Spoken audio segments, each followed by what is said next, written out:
je vais vous présenter notre projet qu'on a démarré en février 2016. Donc, on est une équipe de chercheurs de l'Université de Sherbrooke qui est accompagnée de professionnels pour étudier économiquement l'acceptabilité sociale des projets miniers au Québec. Donc, cette étude va répondre à un besoin. Ce besoin, c'est qu'il y a aujourd'hui un véritable dilemme entre l'offre minière et les attentes de la population, qui ne correspondent pas forcément. Et cela se traduit parfois par des oppositions fermes et des conflits sociaux. Donc, au Québec, l'Institut du Nouveau Monde, en 2016, a identifié plusieurs revendications de la population en faveur de la transparence, du partage des richesses, ainsi que la consultation des citoyens dans le processus des décisions et la communication des impacts sur le standard de vie, l'environnement et la santé. Il faut savoir que l'acceptabilité sociale au Québec est un concept qui est complexe. Il est difficile à mesurer et il évolue souvent entre subjectivité et objectivité de la part des parties prenantes. Si on se réfère à une approche théorique, l'acceptabilité sociale est un idéal vers lequel l'ensemble des parties prenantes devrait tendre. Du point de vue juridique, l'acceptabilité sociale n'est pas encore définie ni dans le droit québécois ni dans le droit canadien. Même la jurisprudence reste très avare à ce sujet. Donc, il faut savoir aussi, un fait important, c'est que l'étude de l'acceptabilité sociale soulève très souvent les méfiances des populations, puisqu'elles ont peur qu'en connaissant les déterminants de l'acceptabilité sociale, les autorités visent à les manipuler. Donc voilà, c'est un peu la démarche que l'on va adopter dans notre étude. On va répondre à la problématique suivante. Comment mesurer l'acceptabilité sociale d'un projet minier ? Ça peut paraître très surprenant de dire qu'on va quantifier l'acceptabilité sociale. Mais on a un outil. Donc là, moi, je suis un économiste, donc je vais appliquer un outil. Ce sera la méthode de choix multi-attributs. Et cet outil va me permettre de répondre à un objectif général. Ce sera d'étudier les préférences des populations québécoises par rapport à un nouveau projet minier. Et cela contribuera à évaluer le décalage d'un côté des attentes des populations et puis le décalage avec les offres minières. On répond à 3 sous-objectifs. On va d'abord tenter de définir l'acceptabilité sociale. Ensuite, on va identifier quels sont ces facteurs de l'acceptabilité sociale et quelles sont leurs ampleurs. Et enfin, on va tenter de poser un cadre méthodologique pour évaluer ces critères de l'acceptabilité sociale. Donc, si on suit notre objectif spécifique numéro 1, c'est définir l'acceptabilité sociale. Il y a une large littérature qui définit ce qu'est l'acceptabilité sociale. Il n'y a pas vraiment de consensus entre les définitions. Par exemple, Marie-Josée Fortin et Yann Fourny, en 2013, définissent l'acceptabilité sociale comme un processus d'évaluation politique d'un projet qui va mettre en interaction une pluralité d'acteurs impliqués à diverses échelles et à partir duquel se construisent progressivement les arrangements et des règles institutionnelles reconnues légitimes, car cohérents avec la vision du territoire et le modèle du développement privilégié par les acteurs concernés. Une autre définition, celle de Corinne Gendron, entend par acceptabilité sociale l'assentiment de la population à un projet ou à une décision résultant du jugement collectif que ce projet ou cette décision est supérieure aux alternatives connues, y compris le statu quo. Donc je trouve que parmi ces 2 définitions, il y a des concepts qui sont très importants. Fortin et Fourny évoquent le terme de pluralité d'acteurs. Corinne Gendron, elle, plutôt parle d'assentiment de la population. Et puis, il faut savoir que les acteurs qui sont mobilisés dans le secteur minier interviennent à différentes échelles. Et donc, ça rajoute une complexité lorsqu'on cherche à mesurer l'acceptabilité sociale. Notre méthode qu'on va proposer pour quantifier l'acceptabilité sociale va proposer différents scénarios de projets miniers. Et on va tenter d'inclure le statu quo. Donc, si on cherche à définir l'acceptabilité sociale, notre étude va devoir tenir compte de plusieurs paramètres. D'abord, on va devoir prendre en compte les spécificités de l'industrie minière, puisque l'acceptabilité d'un projet minier n'est pas forcément la même que l'acceptabilité sociale d'un parc éolien ou un projet de gaz de schiste. Aussi, il faudra considérer quelles sont les perceptions des acteurs et aussi quelles sont les perceptions des populations. quand on cherche à définir l'acceptabilité sociale, il y a un problème d'échelle d'analyse. Est-ce que les parties prenantes évoluent plutôt au niveau micro ou alors à un niveau plus global? Donc ça, c'est une question qui est intéressante. Et il faut aussi nuancer nos propos, puisque lorsqu'on parle de déterminants de l'acceptabilité sociale, ils peuvent eux aussi varier à différentes échelles. Par exemple, si on s'intéresse à la perception de la pollution par les populations, il y a la pollution qui est au niveau local, comme la dégradation de la qualité de l'eau, et une pollution qui agit plutôt au niveau global, comme les émissions de carbone. Donc là encore, ça amène une difficulté supplémentaire quand on cherche à définir les différents facteurs de l'acceptabilité sociale. Enfin, notre étude va viser à combiner plusieurs approches, économie, droit, sociologie, etc., pour établir des scénarios de projets miniers qui sont cohérents et concrets avec la réalité. Donc, dans notre objectif spécifique 2, on va chercher à identifier les critères de l'acceptabilité sociale. Pour cela, on utilise une méthode des choix multi-attributs. Donc, cette méthode est de plus en plus utilisée pour mesurer la valeur non marchande de biens et services environnementaux.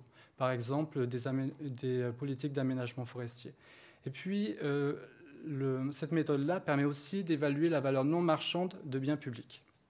Donc, on pourrait se demander pourquoi on utilise la méthode choix multi-attributs pour mesurer l'acceptabilité sociale. D'abord, parmi tous les facteurs qui sont en jeu quand on parle d'acceptabilité sociale, on va pouvoir isoler les principaux facteurs de l'acceptabilité sociale. On va également mesurer l'importance de chacun de ces facteurs. Et enfin, on pourra illustrer l'hétérogénéité de l'acceptabilité sociale qui varie selon les régions, puisqu'elles ont des niveaux de développement différents, qui varie aussi selon les populations qui ont des perceptions différentes. Et enfin, le type de projet, donc le type de minerai, intervient aussi dans l'hétérogénéité de l'acceptabilité sociale. Donc, dans la littérature, cette méthode-là a déjà été appliquée pour mesurer l'acceptabilité sociale de projets de fermes éoliennes en Suède, notamment l'acceptabilité sociale de projets en centrales nucléaires en Italie, mais aussi pour mesurer l'acceptabilité sociale de lutte contre le changement climatique en Turquie. Donc là, j'ai fait un tableau en fait, qui récapitule un peu la méthodologie qu'on utilise pour appliquer les choix multi-attributs. Donc si on se réfère par exemple au projet de ferme éolienne, les auteurs Eck et Persson ont identifié 5 attributs. Donc le type de paysage, la propriété du projet, la consultation, le transfert de revenus aux communautés locales et puis l'augmentation de la facture d'électricité éolienne. Donc dans chacun de ces attributs, on va faire varier différents niveaux. Par exemple, si on s'intéresse à la propriété, le projet peut être géré par l'État, par la municipalité ou par une entreprise privée ou des coopératives. Et donc, à partir de ces éléments-là, cet auteur va créer des différents projets de fermes éoliennes. Et il va tester les préférences des populations vis-à-vis justement de ces fermes éoliennes. Si on se réfère au projet de centrale nucléaire, donc Contus, Razera et Murato, en 2016, ont identifié 5 attributs lorsqu'on souhaite mesurer l'acceptabilité sociale d'un projet nucléaire. Donc, pour définir ces attributs, ils ont appliqué une enquête qualitative. L'enquête qualitative se base d'abord sur une revue de littérature qui identifie les facteurs qui sont en jeu quand on parle d'acceptabilité sociale, mais elle se base aussi sur des focus groups, des groupes de parole qui ont cherché à définir quels étaient les facteurs principaux à considérer quand on parlait d'acceptabilité sociale. Et ce qui est intéressant avec leur papier, c'est que, en fait, ils interviennent donc, chacun des attributs peut intervenir à différentes étapes du projet. Par exemple, si on considère la réduction des déchets nucléaires, donc c'est plutôt vers la fin du projet, où justement, là aussi, l'acceptabilité sociale peut jouer. Mais il y a aussi des investissements publics qui peuvent être réalisés, et dans ce cas-là, c'est plutôt lors de la réalisation du projet. Enfin, je vais être très bref, mais pour la politique de taxe carbone, donc les auteurs ont mesuré l'acceptabilité sociale d'une taxe carbone sur les populations en Turquie. Ils ont identifié 4 attributs. Et donc, cette démarche-là va permettre d'identifier quels sont les facteurs. Et notre étude vise justement à identifier les facteurs de l'acceptabilité sociale pour un projet minier. Et donc, on va se baser aussi sur une enquête qualitative pour déterminer les principaux attributs. D'accord. Donc, si on cherche à appliquer l'étude CMA sur l'acceptabilité sociale, il faut prendre en compte des spécificités du secteur minier. La méthodologie que l'on emploie, ce sera d'abord une enquête qualitative qui va permettre d'identifier les critères d'acceptabilité sociale qui semblent être les plus importants. Une enquête quantitative va faire une collecte de données sur le terrain. Et enfin, on procédera à l'étude économique de l'acceptabilité sociale. Donc pour l'enquête qualitative, on va tenter de mobiliser une cinquantaine de parties prenantes qui, à travers des entretiens semi-directifs et des groupes de parole. Donc si on se réfère à une approche très économique, on distingue les parties prenantes selon 3 catégories. D'un côté, l'offre, qui est représentée par les entreprises minières, mais aussi par des syndicats d'entreprises et des associations d'entreprises. Du côté de la demande, on identifie les populations locales qui sont concernées directement par le projet minier, mais aussi les populations autochtones et les populations plus générales. Donc, quand on parle de population plus générale, on fait référence à la majorité silencieuse. Par exemple, quelqu'un qui se situe à Montréal a peut-être aussi sa vision du développement minier dans le nord du Québec. Donc, on va chercher à regrouper les différents attributs de l'acceptabilité sociale que l'on va obtenir à travers la collecte d'informations qualitatives et on va concevoir différents scénarios de projets miniers. Et puis, bien sûr, il faudra identifier les zones pertinentes pour les enquêtes. Donc, ce qu'on va faire avec notre projet, c'est d'abord de mesurer l'acceptabilité sociale des projets miniers. Et pour cela, on va utiliser une unité commune pour identifier l'importance de chacun des déterminants. On pourra ainsi comparer différents types de projets miniers qui peuvent varier selon la taille, selon le type de minerai, puis etc. Enfin, on va tenter d'illustrer l'ampleur de l'hétérogénéité des préférences de la population. Mais ce que l'on ne fera pas, c'est que l'on ne donnera pas une mesure parfaite de l'acceptabilité sociale. On ne va pas non plus calculer une valeur de l'acceptabilité sociale qui varie dans le temps. Et on pourrait le faire, mais on ne le fera pas. On ne va pas comparer les préférences des populations entre le développement minier et celui d'autres ressources naturelles. Parce que déjà, le secteur minier en lui-même est assez hétérogène. Parce que, par exemple, si j'exploite de l'uranium, ce n'est pas la même chose que j'exploite de l'or. Et donc, du coup, l'acceptabilité sociale peut également varier. Merci.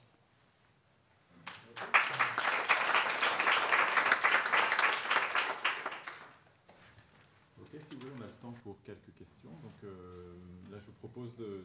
Vous avez 2 micros ici, donc je vous propose on va regrouper les questions et identifiez-vous et identifiez à qui s'adresse votre question.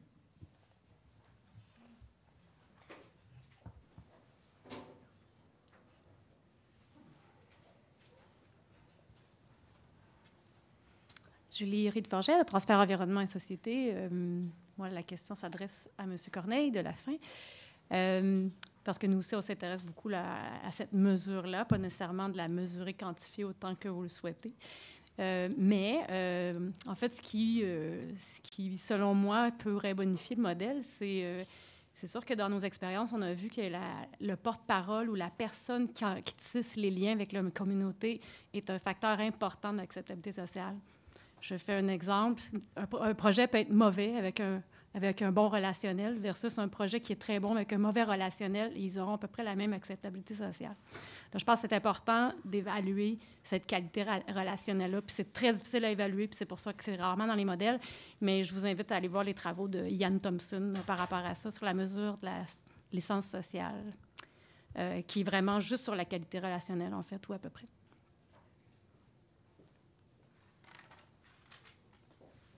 Vous voulez commenter?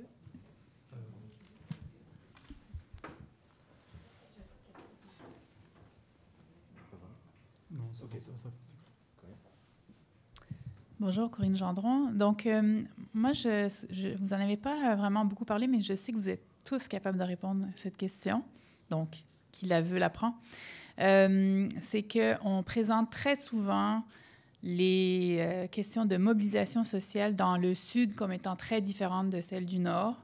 Et donc, la question de l'acceptabilité sociale, normalement, devrait se vivre et être si vous voulez, déployer ou correspondre à des mécanismes, à des phénomènes différents dans le nord et dans le sud.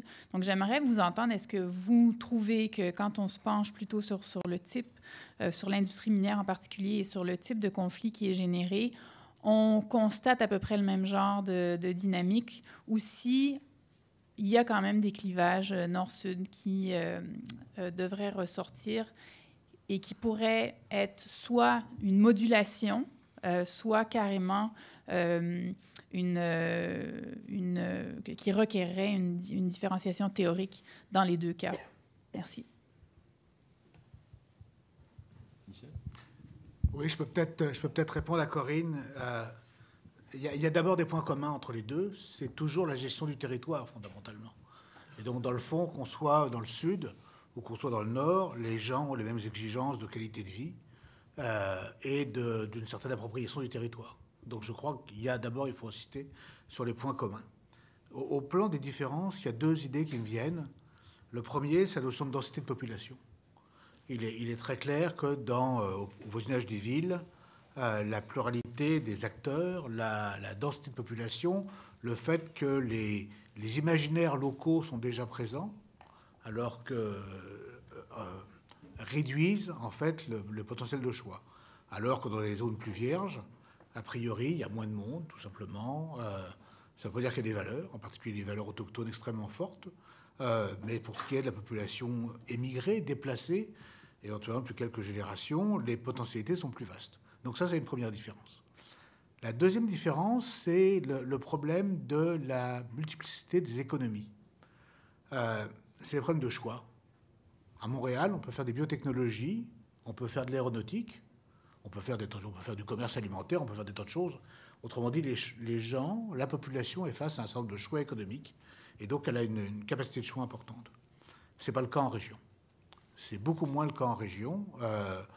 Et c'est vrai en région canadienne, où je pense que Mme Bellem pourrait le dire également pour l'Afrique, on est dans des régions dans lesquelles les potentiels de développement sont difficiles, parce que la population est clairsemée, parce que les savoir-faire sont faibles, et donc on se retrouve avec des industries pionnières qui laissent pas beaucoup de choix à la population. Okay, et puis quand on a épuisé la forêt, on commence à épuiser les mines. Puis après, si on n'a pas réussi à se diversifier, on ferme. C'est ce qui s'est produit à plusieurs reprises. Donc évidemment, je pense que la notion de densité et la notion de diversité économique jouent un rôle structurant. Et c'est d'ailleurs pour ça que beaucoup de mines ont fonctionné comme des isolats miniers, ce qui fait qu'elles sont nées sur un territoire, elles ont consommé le territoire, plus ou moins redistribué la rente, et morte sur place. Et je crois que la logique d'aujourd'hui est totalement à l'opposé. La logique d'aujourd'hui est d'intégrer beaucoup plus les mines à un territoire, à une communauté, ce qui conduit à un paradoxe qui est qu'en ouvrant sur le social, on ouvre sur l'écologique. C'est-à-dire que ça devient extrêmement difficile d'avoir à la fois une mine qui soit fermée sur le plan écologique et ouverte sur le plan social. On voit très très bien l'enjeu, par exemple au Brésil actuellement, sur des mines qui sont en pleine déforestation amazonienne. On va le dire du point de vue écologique, une catastrophe. Voilà. Mais sur le plan économique, il doit absolument avoir des relais sur le plan social. Donc on est vraiment dans des dilemmes pas faciles actuellement.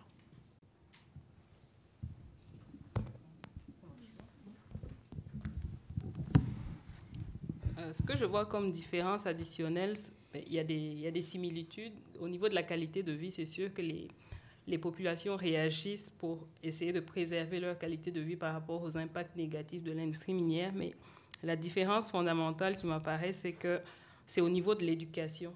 Donc, la capacité des gens à comprendre l'information qui est fournie par l'industrie minière et à réagir à cette information-là est très différente quand on compare le Nord et le Sud.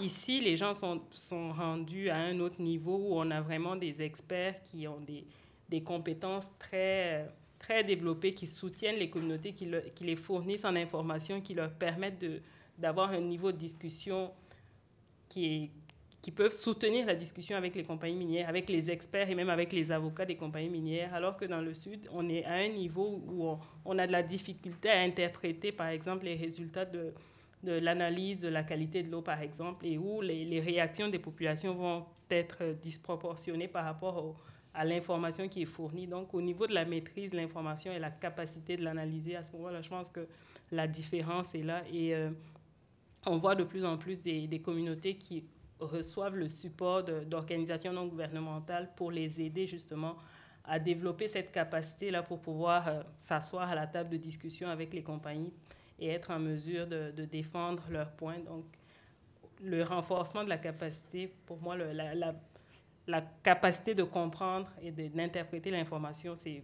à mon avis, la différence majeure.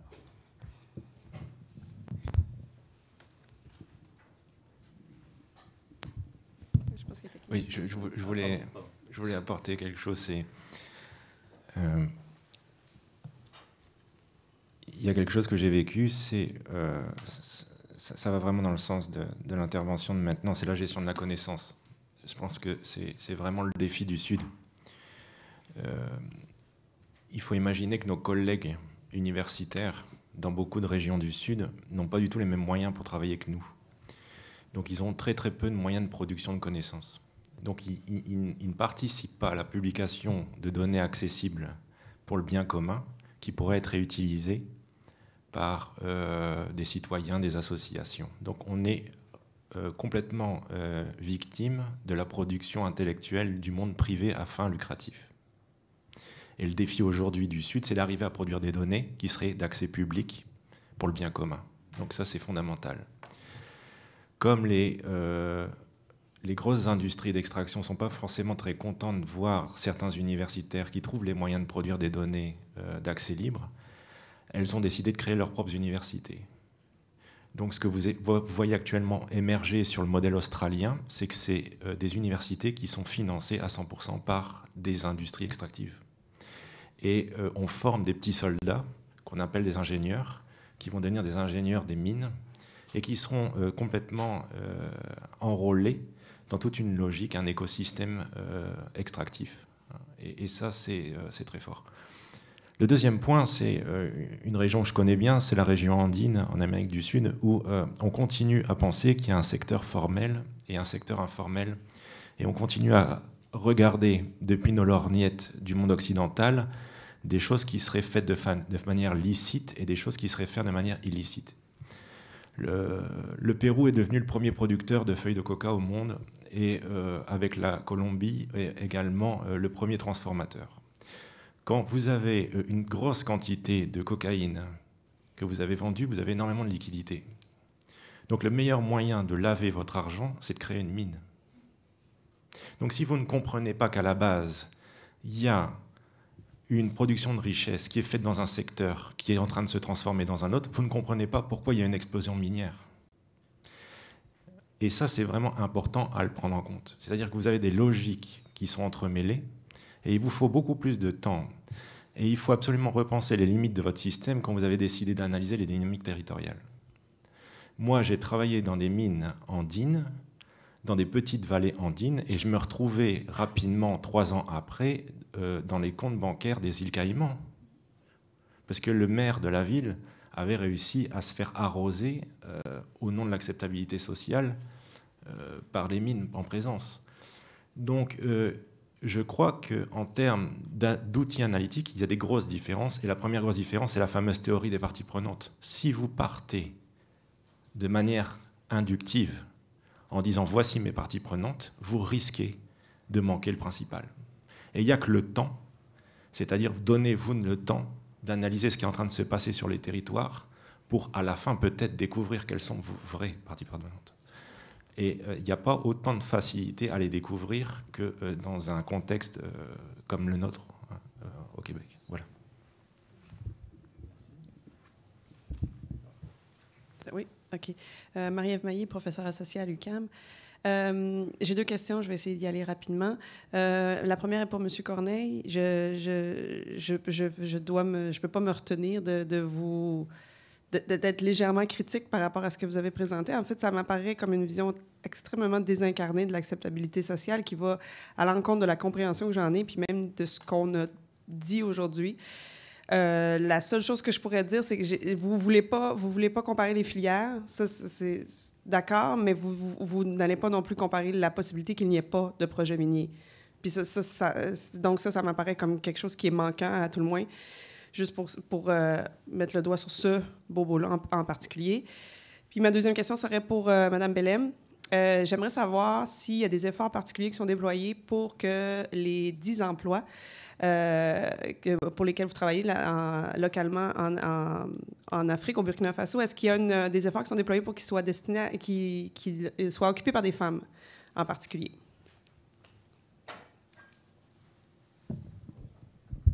Oui, la question de l'emploi des femmes dans le secteur minier, je ne l'ai pas abordée, mais c'est vraiment un gros enjeu en ce moment parce que justement, il y a quasiment que des hommes qui travaillent dans le secteur minier et ça fait partie de la stratégie nationale de création d'emplois. Il y a beaucoup d'emphase qui est mise sur l'emploi des femmes, beaucoup de financement qui est fourni pour la formation des femmes.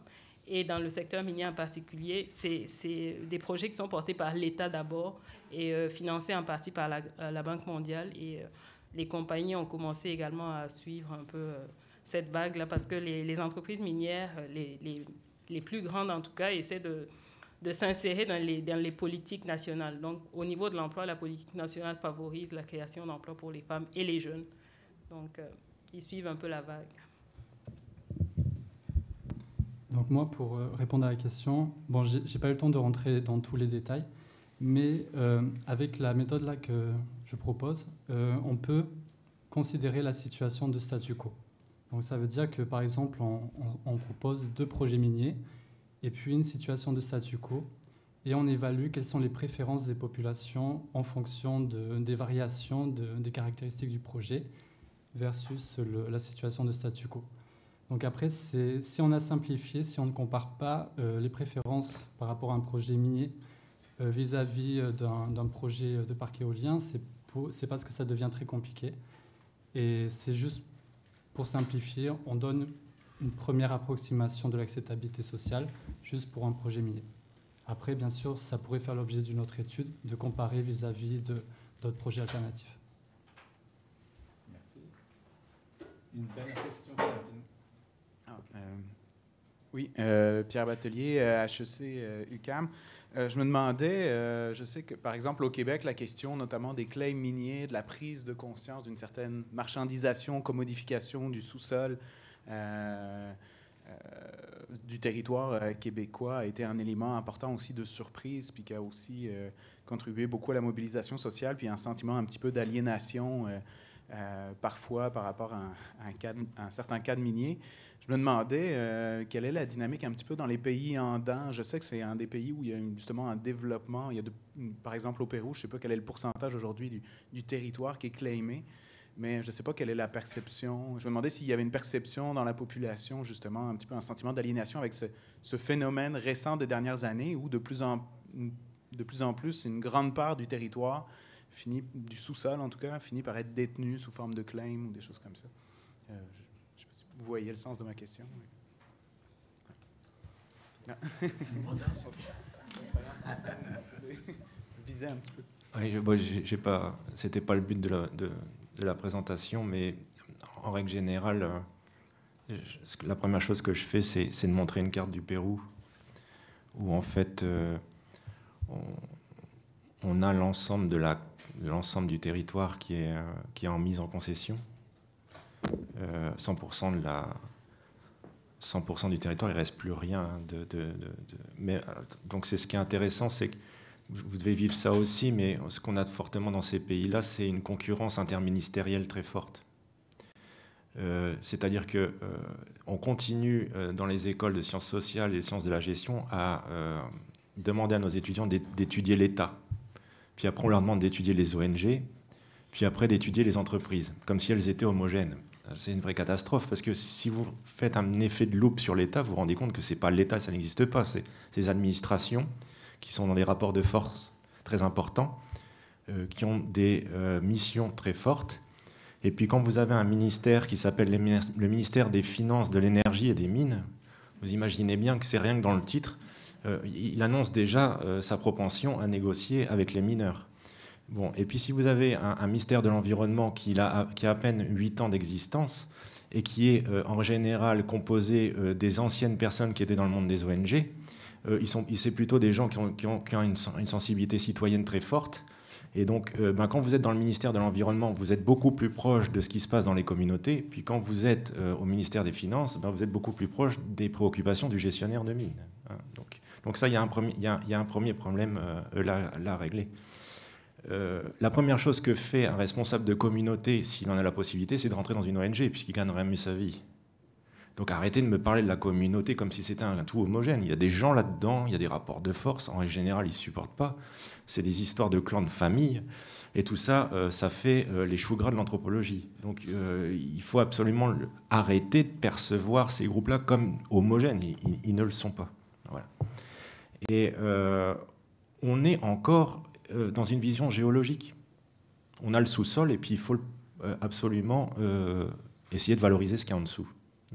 On n'est toujours pas dans une vision géographique. Ce que disait Michel, c'est on est en train d'essayer de tendre vers une vision géographique. C'est-à-dire on se met à connecter, on fait une écologie des agents, on fait une écologie des choses.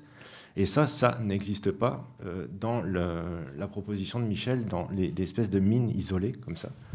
C'est ce qu'on conteste. Donc quand un ministère de l'Environnement décrète une aire protégée au Pérou, vous êtes sûr que si vous prenez la carte des concessions minières, l'aire protégée qui vient d'être créée est juste au-dessus d'une concession minière. Et comme les eaux et forêts ne parlent pas avec les mines, eh bien vous avez également une concession qui vient au-dessus des mines, qui est une concession forestière.